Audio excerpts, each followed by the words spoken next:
Investment and Trade Company, Baba Yusuf. Good morning. Thank you for joining us on TVC Breakfast. Thank you for having me, Veronica and Ibrahim. Good morning. Good morning. Now, the president has given the directive that governors should begin awarding this wage to federal government workers, those who are meant to get these monies. But there are some, although some are reported to have started this payment, there are some who haven't.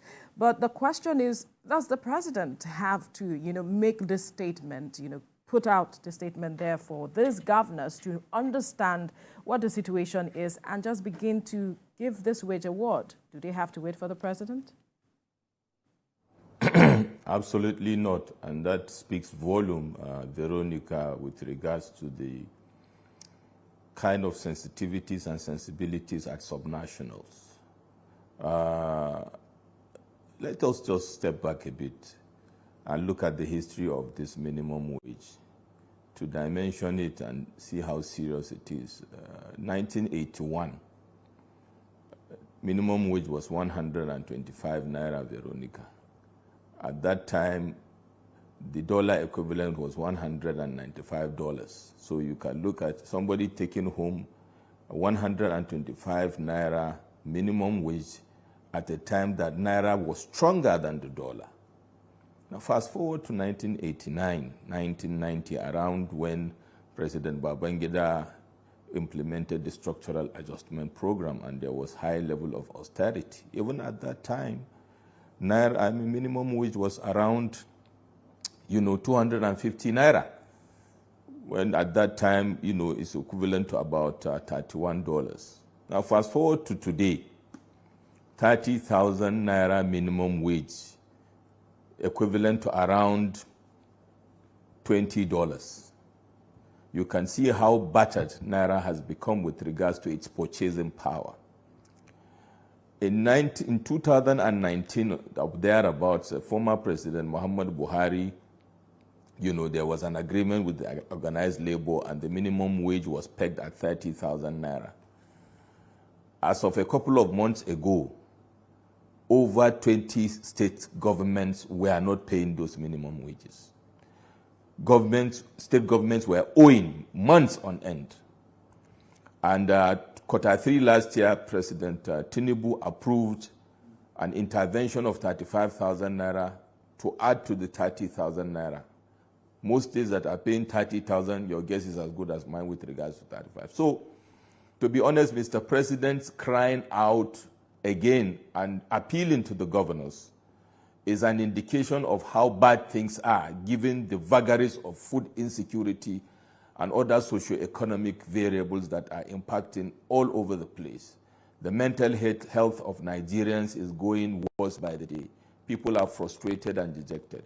I'm yet to see, serious action taken by those governors that are yet to, pay that 30,000 minimum. By the way, let us not forget that there's a committee set up by Mr. President to review this minimum wage because organized labor are saying, and rightly so, 30,000 naira cannot cut it anymore.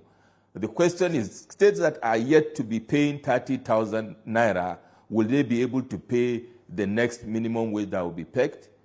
The governors as subnationals really need to sit up and face this reality because it is very key for our progress as a nation. So I'm wondering exactly what I was wondering, because now we saw a story. We saw the news that the labor union, although they tried to dissociate themselves from it, that it was just still in the talk. They are still in the talks with all of those. They said between 500,000 and 800,000 naira is what they would want to demand as minimum wage. Where we are talking about 30,000 naira. Is there a way that the governors of these states that are defaulting can be held accountable in order to, one, pay what they are owing, and also live up to expectations by paying at least, living wage for their workers? Thank you, Ibrahim. The governors don't need to be reminded that Nigeria is at its highest politically aware time. The political consciousness of Nigeria is at its highest now. And people are not going to sit back and just take whatever comes, because it is reality. Back to your question. Yes, the labor, actually, initially it was about 1 million, and I think it's a negotiation number. The engagement will continue. We don't know where it will end, but certainly it will be far, far, far ahead of 30,000, which makes your question very relevant. The truth is that most of these governments at some national levels were already indebted. For those that are in their first terms and for those that are in their second term, they've already run into these negatives. And then we have the global and the national, socio-economic issues. But then that, will bring out the value, innovation, and value creativity capacity of these governors with regards to the mandate that they sought for. They sought the mandate knowing the numbers. So we would like to see the seriousness with which governors are taking governance at subnational. They have to be creative. There must be value innovation to pay the minimum wage. Let us also, while we are at it, recognize that there is a loud silence with regards to the provision for the informal sector, which is about 80%, of our labor force in Nigeria. But the governors have to have their thinking caps on because it's a reality they have to face. I reckon that citizens will not sit down and continue this way because the reality is it cannot continue this way. And that's the fact. In fact, pensioners were saying that they have not been captured in all of these measures being put in place by the federal government, and that something has to be done as well. But if you see, there was a recent report where governors are saying that there has to be a review of the revenue allocation formula to enable them implement the proposed national minimum wage. I wonder what your perception of these demands from the governors are. Recall that when the committees met, some of the governors were said to not have been part of the meeting that the tripartite committee put in place by the federal government with regards to the review of the minimum wage. Some of the governors did not attend that meeting in some of the regions. And this conversation, we need to ensure that it is robust as it is. But they're now asking for a review of the revenue formula. How does that change the dynamics of things for them? In my own opinion, governors need to demonstrate respect for Nigerians and show the seriousness with which they take this, very exalted office of governors of the states of the Federal Republic of Nigeria. Demanding for increment with a monthly allocation, which means the fact. Let us not forget that already they are collecting higher amount of money since the removal of fuel subsidy. Where is the accountability? Where is the transparency with regards to the monies they are collecting? And then now they are coming to ask for more when they have not been able to account for what they have been receiving even before the removal of oil subsidy. The subnationals of Nigeria is one of the most opaque, or level of governance, you can see anywhere in the world. So we are calling out the governors now for accountability to demonstrate why the revenue should be increased, recognizing that there's a lot of projects to be done at the federal level.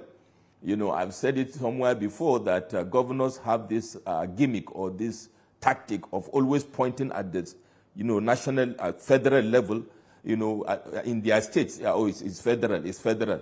And now when it is time for them to take responsibility, they are demanding for more allocation, which leaves, most to be desired.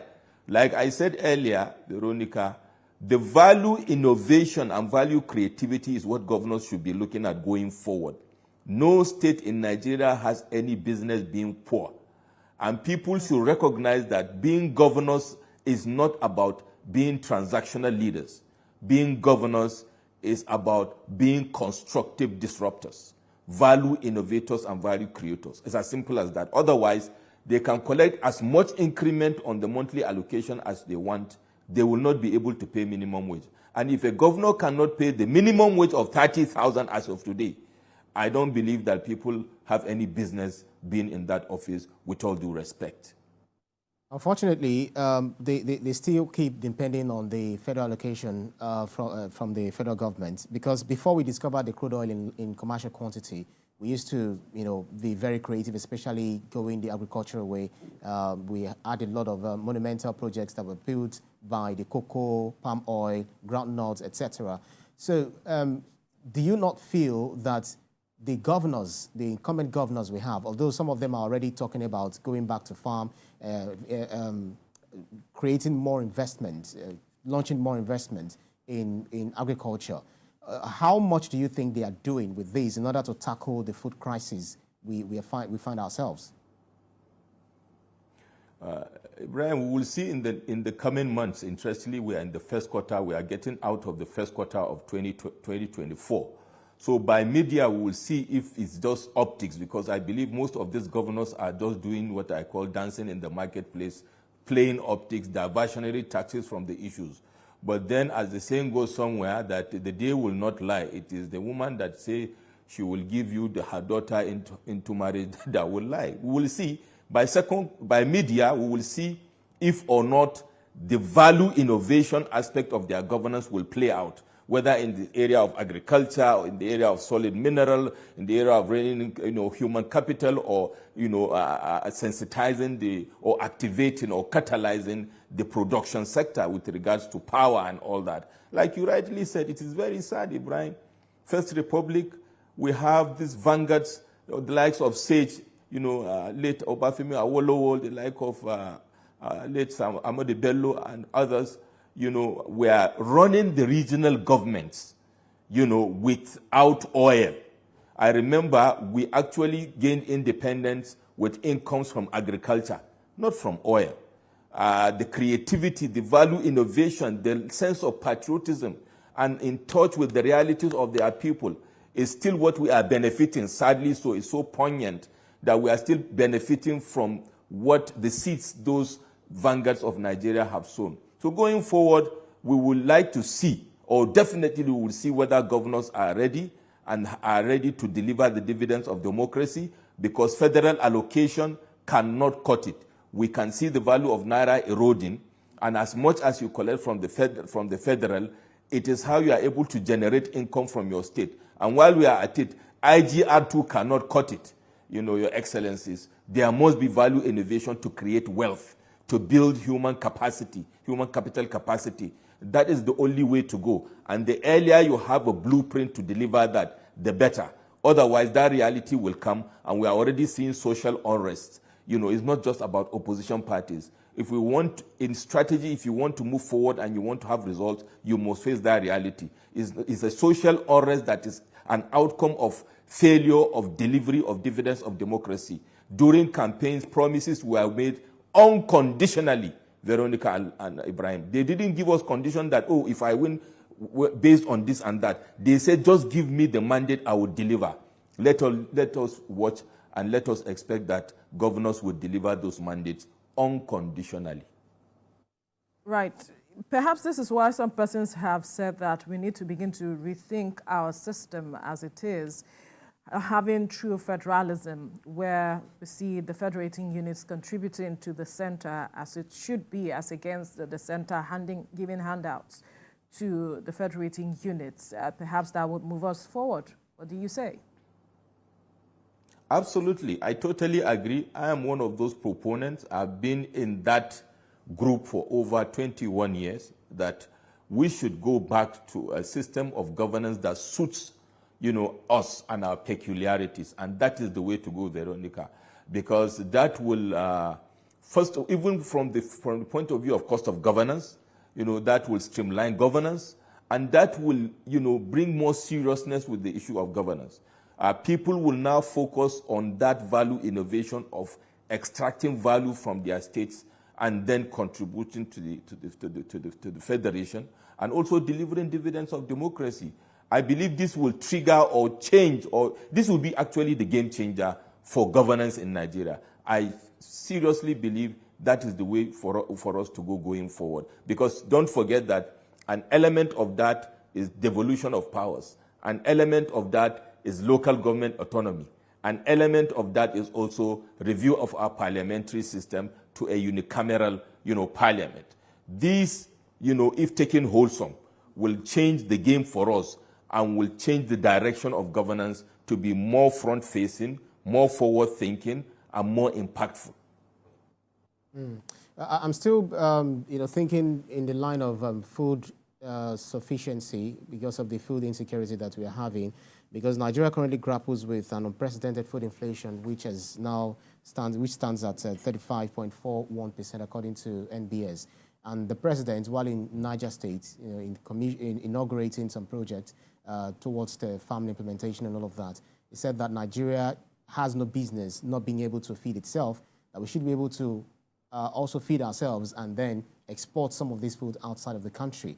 Do you feel that, he also said, yeah, this is where I'm going, he also said that if the governors of all the states are able to give him lands, for grazing, that in 2 to 3 weeks, he will be able to solve the farmer headers crisis, and then there will be, and other people are already, tongue lashing or against this initiation or this, thoughts that it's just a way of bringing back the Ruga initiative and also entrenching the Fulani herdsmen into others, enforcing it on other people in their states. What do you think?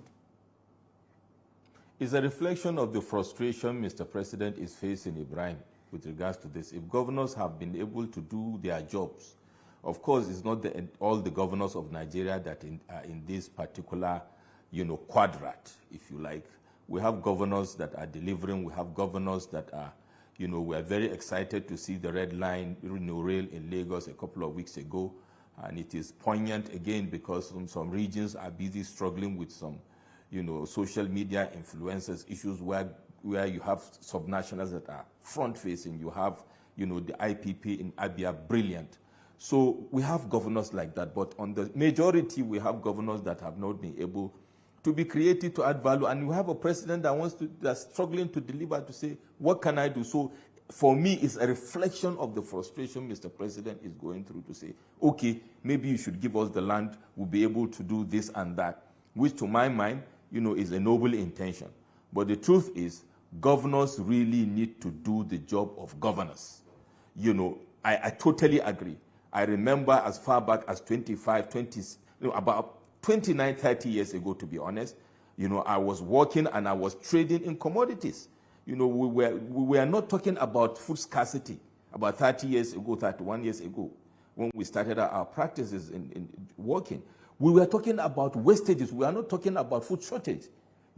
From Kano down to the southern part of Nigeria, all over Nigeria, you see perishables, fruits, and grains wasting away. You go to the southeast, you see huge yam barns.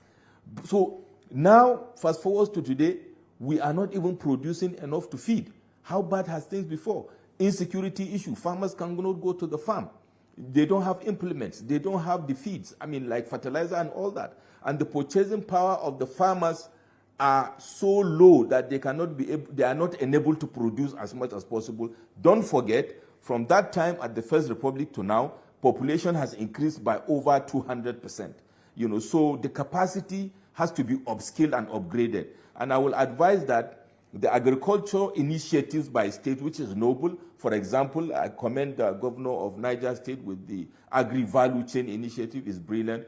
But I will also advise that we shouldn't be operational with this conversation. We'll be very strategic so that we have a robust plan that will be all-encompassing within the value chain, including cleaning, packing, storage. While we're at it, we have already almost exhausted. We have exhausted our strategic reserves. So we also have to look at how to replenish it. We have, projections that this year there will be scarcity because of global warming and other issues. So all that being said, governors should, where their thinking has, come out with robust strategies going forward, coming back to the issue of Mr. President demanding for land to be able to provide this, dichotomy, if you like, between farmers. He's just trying to see how he will reduce to the barest minimum these deaths, unwarranted deaths and violence and clashes between the Fulanis or the herdsmen or the farmers and the herdsmen. That is all he's trying to do. But also governors have the first line charge responsibility to do this. And I believe if they do this, like they can borrow these templates from the First Republic and improve it to see how that can be done in their individual states.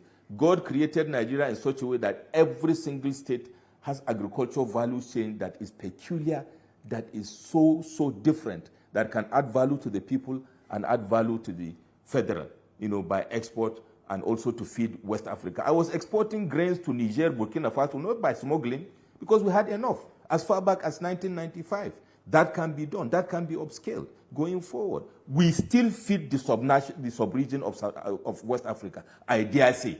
But how are we able to be, the proverbial, I don't know how to call it in English, there's this tree that it has a very long shadow. People outside are enjoying the shadow of the tree, while people that have the tree in their houses are still facing the sun. It's very unfortunate. We call out the governors to really sit up.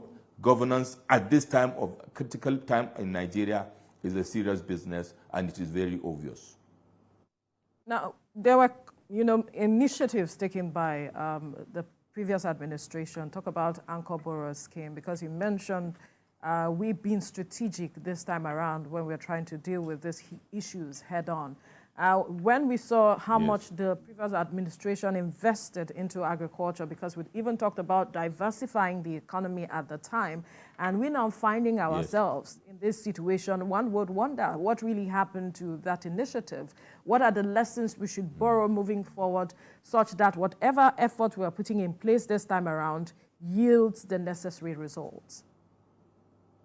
Thank you very much for that question. First of all, Anchor Borrower Scheme, we already know is a scam. And the lesson, I will start from that. The lesson learned is Mr. President should never allow this kind of situation to happen again. Absolute power corrupts absolutely. And that is a typical case study with the case of the CBN doing what it has no business doing. That is the first lesson. We should situate projects, functions, and functionalities where they should be. That is the first thing. And we should not give absolute power in any kind of situation. There should be accountability. We should have a proper project management framework for such humongous amount of money, and such kind of project is very big. The Anchor Borrower Scheme in itself is not the issue, but the framework and how it was executed was abused totally. Going forward also, we should have a strategy whereby the intervention should go directly to the beneficiaries or the users, i.e. the farmers, or the farmers within the value chain, be them growers of food items in terms of crops or livestock within the value chain. So it should be we must remove this middleman special purpose vehicle, model that is reeking of corruption. Veronica, we should have a situation whereby people that are, the first line people that are operational should get it directly, and there should be a clear dashboard to ensure that this is done going forward. So that is one of the initiatives anyway. Like I said, we should also going forward also look at how we can increase this production from the point of view of dealing with insecurity, because even if you give these people money and they are not able to go to the farms, or they're not able to breed the animals or the aquatic creatures, they will not be able to produce. At the end of the day, they will consume the money, and it will be all lost. So we should look at this solution wholesome. On one part, providing the enablement from the point of view of security, very fundamental, and also the operational requirements, for the farmers to be able to upscale capacities, which will translate into upscaling production, across the entire value chain, not just production, but storage, value addition, packaging, logistics, and all what within the value chain. In the case of government, they should also try to remove their hands as much as possible from taking over lands to produce, but enable people to produce and provide the other enablements of, make ease of doing business, cost of doing business, so that people can be able to add value and to see value back to themselves. Well, I'm wondering whether where we find ourselves now is as a matter of providence, because, stemming from what I asked earlier on regarding our discovery of oil, which had been described as maybe the curse that actually fell on us, back in the day.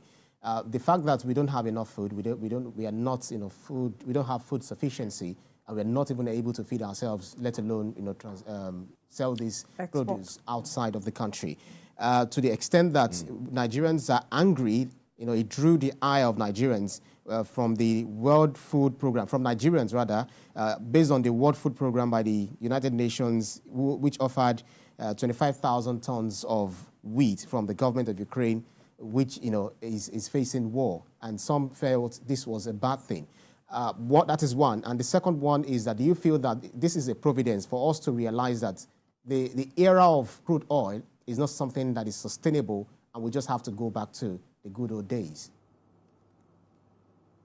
Thank you very much. Yes, of course. I am one of those that was, I feel ashamed that a country that is facing serious war is giving us intervention. Isn't it ironic? And it is a wake-up call again to leadership that we have issue in this country, that Ukraine, in that situation, is providing intervention to Nigeria, that was ironically providing intervention to the likes of Niger, Burkina Faso, as far back as 30-something years ago when they were facing famine, were taking trucks, loads of grain to go, and individuals were donating, people were buying, the government was providing that intervention. Here we are today, we are not in the state of war, we are in a full-blown democracy, enjoying cycles and cycles of elections since 1999, and then a country that is on its knees, metaphorically speaking, is the one providing intervention. It's a wake-up call for us that really this shouldn't be. We should be providing intervention to Ukraine. So going forward, this should serve as a catalyst to sensitize leaders, those that have the sensitivities, to know that really we need to sit up. And diversification of our economy is the only way there will be sustainability. The people that are asking for additional monthly allocation, let us diversify our economy. Then there will be more to share. And what better way than for you to diversify your subnational economies? All the laws are there, they have given you the powers. One of the laws that were assented into law, which was legislated during the time of President Muhammadu Buhari, was the one that gives the states the power to generate their own power and to distribute it and to even make income out of it. So all the provisions and the enablements are there for the governments as subnational to create wealth and to generate better economy for the states. So going forward, that is what I expect governors to see. There's agriculture, Ibrahim, you are very right. But let's also forget solid minerals. We have over 100 different types of solid minerals in Nigeria. So there are many ways and means to generate wealth. Diversification of the economy at federal and subnational is the way to go. Let me just quickly throw in this question before we let you go quickly. We saw there was a collaboration some time ago between Lagos and Kebbi State, talk about lake rice. Yes. And then we're seeing that died down. We don't know what happened. And then we're beginning to see some states saying that they will be working closely together again with regards to the matter of agriculture, rice, and all of it. How should states now build on this such that we do not have a situation that we saw with lake rice, and we can have something sustainable at the end of the day that even generations after now can build on? The key word there, Veronica, is sustainability. And it goes back to the blueprint. What was the intention behind it? And that is why earlier on I was talking about optics. Is it a political, demonstration of an activity to come?